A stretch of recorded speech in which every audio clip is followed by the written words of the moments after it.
Great. Well, good afternoon. How's everyone feeling? Yeah, there you go. There you go. Good day so far? Good. Well, I'm Emma Robinson. I lead B2B marketing here at Canva, and it's my greatest pleasure to welcome you to the At Work stage for this incredible panel that we're going to have a good discussion today around the role of content in customer experience success. So that is the notion of our conversation today. And before I introduce the panelists, I thought it might be good to set up a little bit of context. So why don't we do this? Why don't we start with a radical truth? And the radical truth is that content is not just king anymore. It's actually the currency of trust. Now we know that because 80% of consumer brands are actually creating more personalized experiences. And we know that 80% of consumers are likely to purchase from brands that actually provide a good content experience. So we're not just competing for attention anymore, we're actually competing for belief. Now, here's the paradox of that though. So we're producing more content, as you all know, in the worlds that you operate in, more than ever before. So it's 63% more video content is created year over year, in particular in short form content. And with AI-assisted tools, unfortunately, this problem just gets worse. So we're just compounding the problem. And what we see is now a fight for the attention economy.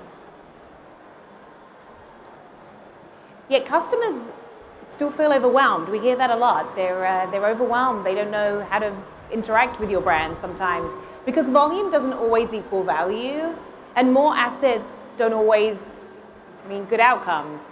And then even great content can fall flat if it hasn't got relevance in it. So it's not really a content problem anymore. It's actually a connection problem, is what I would say. So we have three great leaders here who are going to talk to us about today is really redefining what it means to have great connections with customers. And so we have Jeff here, Jeff Titterton from the CMO of Stripe. It's hard to say. And Asta Malik from Braze. And then Tom Egelmeyer from Zendesk. So I thought what it might be good to do is I know all your brands are very well known in the audience, but maybe you could just give a quick 2 minutes on what Stripe's doing, Jeff. Yeah, sure. So for those of us, it's a little feedback. For those who don't know Stripe, Stripe is a financial infrastructure company, which sounds really, really exciting, I know. What we do is we empower millions of businesses around the world to do payments with their customers and to grow profitably, manage their revenue. We have revenue management tools like billing tools, tax tools, et cetera. So we're a whole platform for financial money movement. And we power everything from tiny, tiny little startups that are just getting their foot in the door to very, very large enterprises like Amazon, Hertz, and Uber. Great. Yeah, Welcome. it's Thanks a lot for of fun. being here. Thank you. Tom, what about you? Well, first I wanted to say I needed a new headshot picture. I think this was 5 years ago, and I have a little more gray hair than I had 5 years ago. So I know we got some fellow Zendeskian marketing team out there, so we're gonna have to change this on Canva, that my headshot, so that it can be used a little more replication. Really excited to be here. Zendesk. Any Zendesk customers out there? All right, we got two. We'll get some 3, 4, 5. Zendesk has about 100,000 customers globally, and we are a customer service and employee service company. So we connect employees and customers to your companies to give them the best personalized service possible. Right. Well, fun fact, by the way, Jeff, Tom, and I have all worked at Zendesk. He still does, by the way. I'm Asta, and Braze is a customer engagement platform that essentially integrates all your customer data from connected devices, your applications, and your data warehouses to give you a better understanding of your customers and their behaviors so you can have a more personalized communication strategy in place. So again, driving better experiences, better loyalty, and just more delight with every interaction. So that's what we do at Braze, and hopefully many of you in the room actually use Braze. So. Great. Well, we might stick with you then, Asta, and ask you the first question, if that's okay. Now, of course, as we know, we're all bombarded with thousands of messages on a daily basis.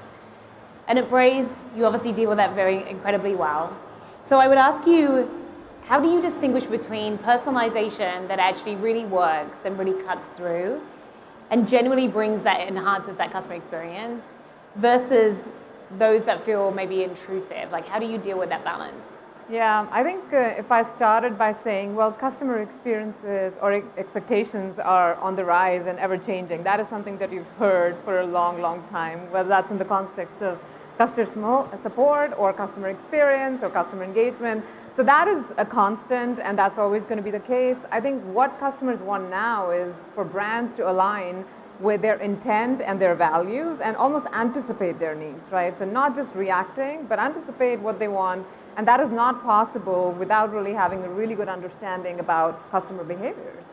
I think, when you look at the contrast between, say, you going to your local coffee shop, the person knows you, they can see your body language, they can maybe modify what you want based on that. That doesn't happen because everything is happening digitally for most of our brands here.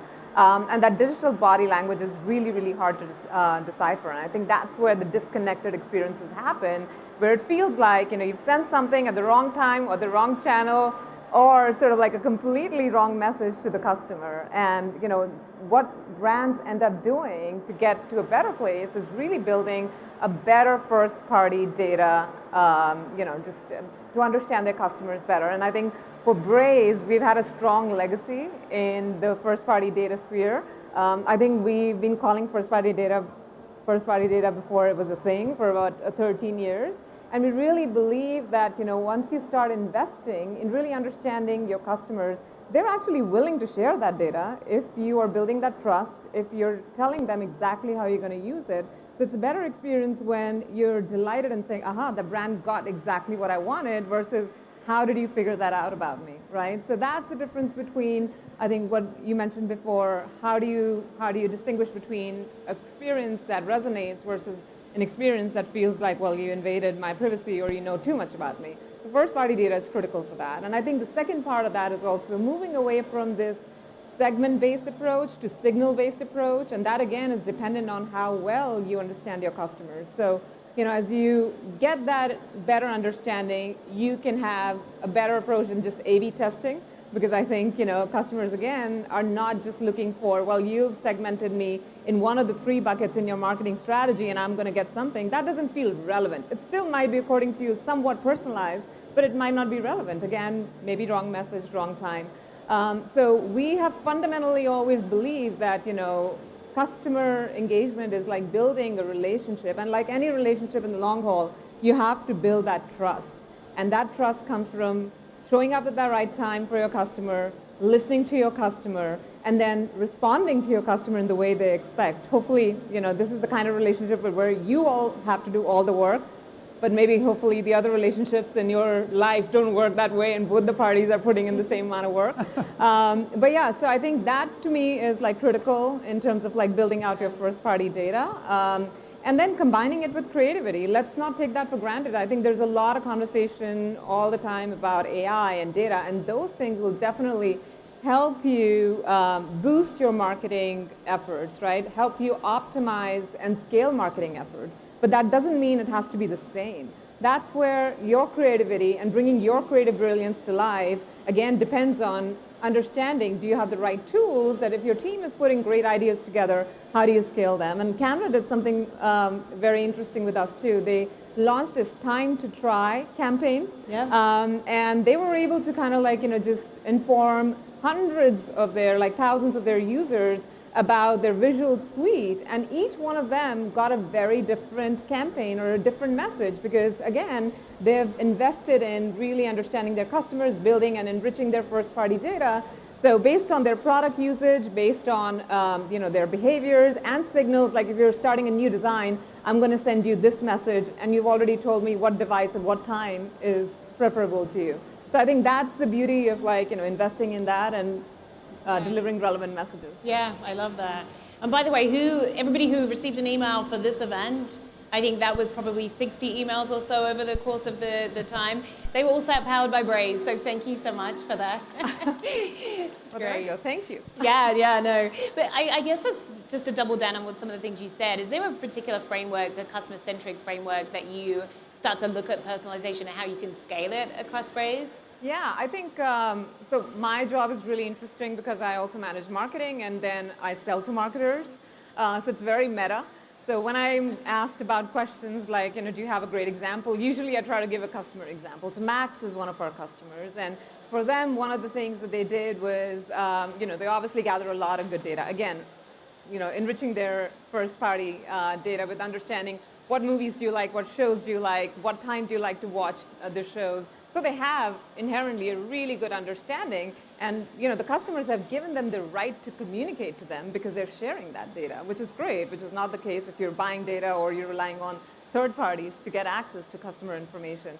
And then what they've done on top of that, talking about frameworks, is they've found interesting ways of enriching that data. So if you use their application, they'll throw out new quizzes, they'll throw out new questions like which Hogwarts house do you belong to, or interesting facts that they can start personalizing more of that communication for you. So I really like that, and we do the same thing at Braze as well. So we obviously have a really good understanding about our customers. They share a lot of data with us. But on top of that, for enriching that, we rely on our dashboards. We ask very specific questions that we know will help them just use our product better. And that's a continuous process. Yeah, great.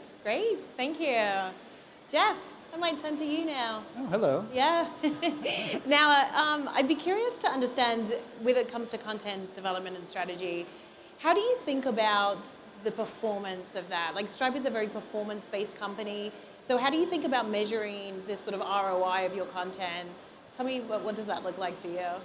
Yeah, great question. And we are very much a data-driven company. We're engineering founded, engineering led, and so every single thing that we do needs to be measured. And I come from that world myself. I'm a very data-driven marketer. So for me, it's very important that we're getting down funnel and really understanding, is the customer being successful with what we want them to do?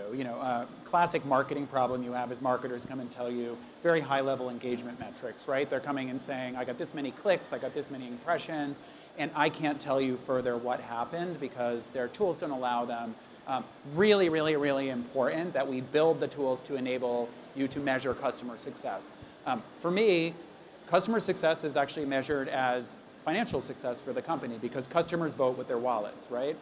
If you are a product you're selling, their success is they're using your products, they're getting the most out of those products. So we build models that enable us to measure that. In a business like ours, it actually takes time to make money. So what you also have to do is build predictive models, using AI, of course, to tell you what your future revenue success is going to be based on what you know about these users that you're bringing into your funnel. This applies to every single piece of content, right? So as we roll out different types of content, we want to measure them, understand how they're working and how they're resonating with customers. Your end goal, where we really want to be, and I love what Asta was talking about personalization, is we really want to build a machine, right, that is putting content in front of users based on where they are in their journey right now and where they are going to go next. So we, again, have built platforms that enable us to serve messages to our users. We find that personalized messaging is vastly more performant than segmented-based messaging. Now, to be frank, we still do segmented-based messaging in some places because the reality is we don't often know enough about new users, right? We don't know enough, so we start there, and then as we learn more about them, we segment them. So my advice to the audience is really insist on investing in data, insist on getting what you need to measure that customer success, build models that are going to tell you about that success, and then make sure you are constantly measuring that content and rotating content in and out. One of the things, we are a relatively new Canva customer as well. I'll do a little sales job for Canva because I love the product. One of the things that's been wildly successful for us is moving to Canva and enabling and empowering our marketers to create content at scale. It's been huge for us because, you know what? If you have to work with very expensive agencies or your overwhelmed design teams to create one piece at a time, you're not going to be able to test enough messages and enough content. Working with these tools, our marketers are empowered to create at scale, and we get to test messages, hundreds of messages instead of tens, and that's a huge, huge win for customers, which is most important to us, and for the business. Yeah, great. Good, thank you. Thank you for your customers as well. All right, so Tom, thanks for being here. AI, of course, is on everyone's mind. We heard it a lot in the keynote this morning. And you have just released a new agentic AI piece of Zendesk on your platform, which is exciting. But when it comes to your content process, your content lifecycle, what AI tools are you using that you've seen the most success with so far? Can you talk about that and tell us a little bit more? Sure. First, I should admit to the audience, I'm probably the only non-marketeer in the audience, or one of the few ones. I've recently taken on the acting role of CEO and acting Chief Marketing Officer at Zendesk, and I asked the team, what should we start doing? What should we stop doing? And what would you throw me out of the building for if I took away? Victor, who's got the yellow glasses there, holding up his camera in the middle. Victor, give a wave. All right. I'm going to paraphrase what you said. I hope you don't mind me repeating it. He said, if you take away Canva, I will quit the next day. That was a very on-brand message, I think, for Victor there to go there. And maybe bring it back to AI. We do have a lot of AI at Zendesk. Just as a company, we've gone from 0% of our bookings to 30% of our bookings are AI-related products in 2 years. Okay, so from nothing to about 100 million a year, we're now booking in new products in AI. So it's a really, really important space. For us, I'll give you our example. We just had our customer event, a couple thousand people at Relate in Las Vegas a couple weeks ago. And what our marketers did, I think a really, really good job, is kind of what Jeff was talking about, is they were able to focus on the real high value activities, our brand, our storytelling, really how we could connect with customers. And they used tools like Canva to go the magic AI to make sure that we could replicate that across all of our assets very quickly while staying on brand. And I think brand tone, actually staying on brand, really giving them the ability to test. And I see our three marketeers, Zendeskians nodding there, nodding in the back. Really big, important event for us. And they were able to test a lot of messages. They were able to go really high value editing, A/B testing versus low value, but important activities. Yeah, great. And do you see those tools changing in any way in the next sort of 12, 18 months? What's your future vision there? Yeah, I think, and I'm hoping Canva and others do this, but right now it's kind of a pull mechanism, and my fellow panelists here were talking about it, like we have an idea, we want to go run them some segments. I don't know if it's 12, 18, it's 24, 30 months, but I think what's going to happen is someone like Canva is going to say, I'm seeing these customer journeys from you.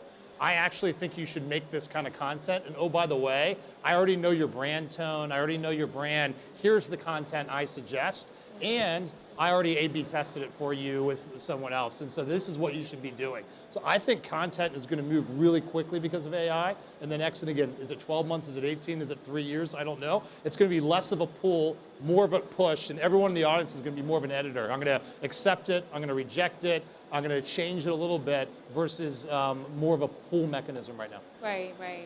And I guess this question is for all of you, but where's the point that you see more of the human in the loop? So more of that human-led process in the creative development? Yeah, I think overall our approach with AI, by the way, and going back to this concept of like customer journey, is that you can't control the customer journey, right? I mean, we've been told you can program, these are the 2 or 3 journeys, and most customers can be on this journey. But again, like if you really want to be relevant, you have to give up that notion of control that I'll just, pragmatically come up with like 3 or 4 things that'll work for everybody. Now the challenge is, of course, the reason why that has been the case is because it's really hard to scale. You have hundreds and thousands of customers, so how are you going to make, relevant customer journeys possible for everybody? So we've replaced that concept of like control with empathy. And again, going back to the data, understanding your customers better, we launched Project Catalyst, which is basically AI agents that can really help you personalize each and every journey of your customer based on their preferences, whether that's like, the content that they prefer, whether that's the channel. So you can actually orchestrate the journey for the customer, not feeling that you have to program it or preconceive those things, but react to the customer preferences, get the signals in, and then really deliver on what the customer is expecting. And also, I think, obviously, Gen AI is all that everyone wants to talk to, but at Braze, we've also taken an approach of like, just making sure that we're investing in other areas of ML and AI as well. Many of you who use the product, Canva as well, you know that you can use things like, intelligent timing, intelligent channels. So it takes the guesswork out of what your teams are trying to figure out about the customer. And what that does in turn is give your creative teams more time to focus on creativity rather than trying to figure out, well, how do I optimize campaigns? Leave that to Braze, leave that to the agents, leave that to the technology, and really take the time back to really harness that creative brilliance that only humans can provide, right? So we want to preserve that human part and creativity when it comes to customer engagement, and empower the teams to scale and deliver consistent and really, great experiences that, stand up to their brand value every time. Yeah, great. I love that. And then Jeff, localization is a really big deal. I'm sure you operate in over 40 countries, I think it is? Many, yes. Many countries. Yes. So how do you think about that sort of customer experience that you're trying to provide, that consistent one, with the content that you're putting in market that has to be on brand, with those regional adaptations? Tell me a bit more about that. It's a great question. And of course the answer is it's complicated. I think for a company like Stripe, we are not just going global, but every single country is a different product for us, right? Because you have different payment methods, different regulations, different experiences that you have to provide for users. So that adds another level of complexity. But I like to think about localization as it's a journey for companies as they mature, right? So people start out doing basic translation. That's usually not very good, and people in other countries don't love that. You move into more of a localization where you're really starting to improve that and do natural language with those folks, edited by native speakers, and then you move into true transcreation. True transcreation is culturally relevant content for the end user. Super hard to do at scale, right? You're trying to promote many, many products. You're trying to promote in many, many countries. So really the things that are the old school way of doing this, which companies still do, is we fund people to be in every single market who are experts, and we have them there, and they are doing a lot of that work. That is great. That is awesome. That is really expensive, right? And really not feasible to continue to do all the time, especially if a market's not like your very top market. What you do next is you really invest heavily, frankly, in AI and automation to do this for you. I love Asta's point about brand consistency and creativity still being a very human thing. The thing that automation and AI does is it really helps you create all the creativity, and then you put it into your AI, into your LLMs, and then it keeps that consistency for you, so that as you roll out more content, it maps to what you told it to map to. So it's your consistency creator as opposed to your entirely your creative creator. It is an imperfect thing, right? This is never easy. The thing I always like to say to teams is what you think what performs very well in the US is going to do absolutely terribly in Japan. You need to think very, very differently. You need to think like your end user. These tools are really helping us do that. Yeah, great. What about you, Tom? Yeah, I'll agree, and I'll just build off maybe what Jeff was saying. We're in about 130 countries around the world, large part great to the efforts here. And we've got a kind of, I called it maybe a cheeky kind of brand that plays really well in the US. Anyone from Germany here? All right, I won't insult anyone from a German-speaking country here. We did some of the trans creation that Jeff's talking about. So the great thing is we got with Canva the global templates, the global palettes, the global tone of voice. But that kind of cheekiness did not translate well into Germany, even with using trans creation and trying to get localized. And so I still think that's where you're going to have the human element. The local German team even would say the difference between marketing in Bavaria in the south versus the north in Hamburg is fundamentally different, or the difference in marketing in Barcelona versus Madrid is just a different sense of humor. I think you can get most of the way there, like Jeff is saying, we're doing the exact same thing. Still that last kilometer, that last mile is really, really important to have that human creativity, else you miss the essence of your brand. And so I think that's one of the things we found. You start out with the creativity, you try to replicate as much, systematize, as my fellow panelists say, and then maybe that last kilometer, last mile, if you can't afford it, you want to keep that brand identity. Yeah, great. Well, look, maybe you could some final thoughts from everybody. Yeah, I think we've all talked about a lot of concepts, given you some examples, even like what our customers might be doing, what Canva is doing.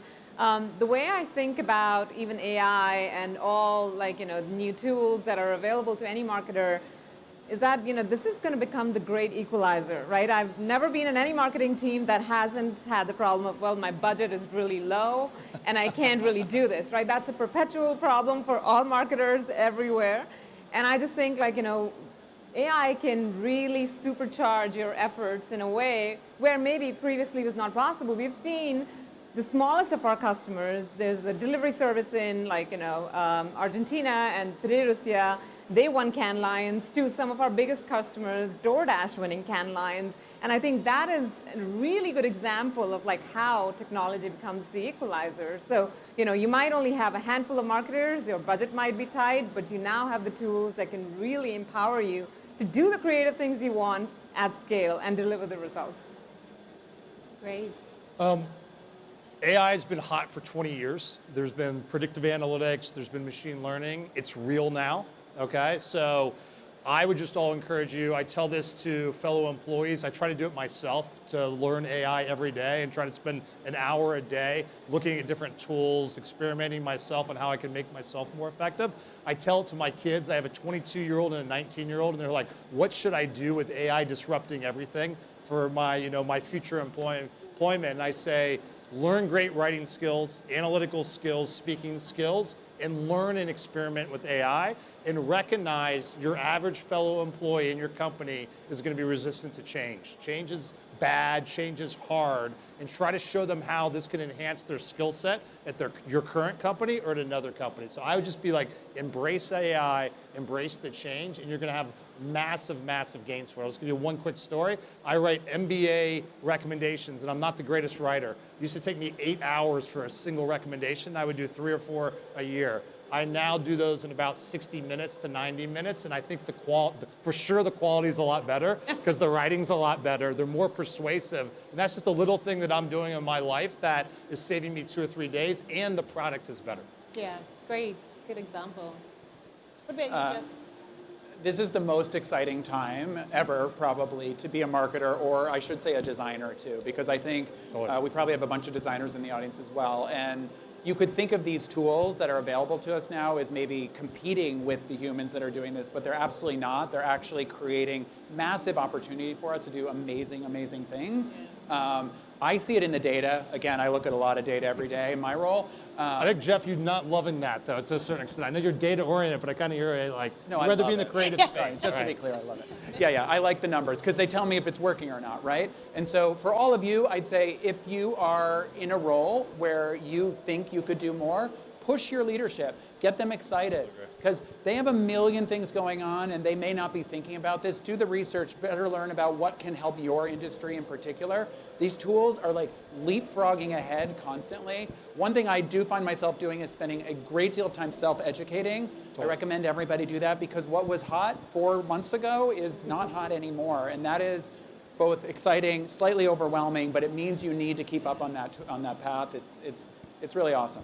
Great. Emma, I will say that, when Jeff said it's the most exciting time, I have to make a plug here, because we believe in that optimism so much selling to marketers that we made that our brand message. There's never been a better time to a better marketer. So, we really believe that now is the time. You have all the tools. You have great peers who are doing extraordinary things. You have a great community, even here at Canva. So, continue to learn and do great things. Yeah. And I think most of you would have seen that on the keynote this morning. Some of those new features that were launched, please go and explore them. They are incredible for efficiency, for productivity gains, and I know everybody's looking to do more with less these days. So please check them out. And otherwise, we actually have another report that we did very recently, the State of Marketing in AI report, which looks at also the role of customer experience within AI-driven content. So take a look at that, download it. It is a great piece. It's also built with Flourish, which is our data visualization product. So you'll enjoy actually looking through that. So thank you so much. Thank you to my panelists for all your great reflections today. Thank you. Appreciate your Thanks, time. everybody. Thank you.